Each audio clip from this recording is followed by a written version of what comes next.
تحدثنا عن تأجيل يعني السيد مقتدى الصدر للتظاهرات التي كانت مزمع القيام بها يعني في يوم السبت، وبهذا التأجيل كان البعض ينتظر أن السيد مقتدى الصدر سيكون مشاركا رئيسيا في حوار السيد الكاظمي، لكن ربما هناك تكتيك آخر ربما للسيد مقتدى الصدر. حسب رأيك على ماذا يراهن اليوم السيد مقتدى الصدر؟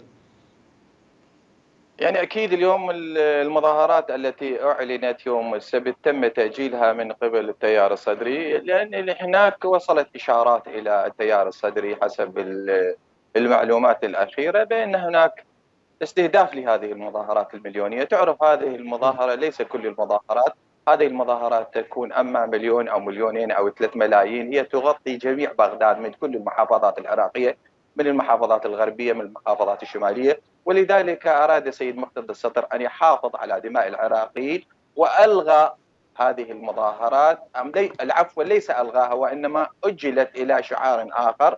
ممكن في الأسبوع المقبل نشاهد هذه المظاهرات وعودة هذه المظاهرات المليونية إلى وضعها. حقيقة اليوم عندي تعقيب على الأخ الوحيلي، يعني قال إن التيار الصدري هو مشارك وهو لديه وزارات، لكن نعم هو من بداية العملية السياسية مشارك بالعملية السياسية، لكن لم يكون صاحب القرار. صاحب القرار هو رئيس الوزراء، صاحب القرار اللي يتحكم بالقرار السياسي هو الأطار وجميع المكونات، لكن التيار الصدري في حكومة الكاظمي له اليد الطولى الآن التيار الصدري.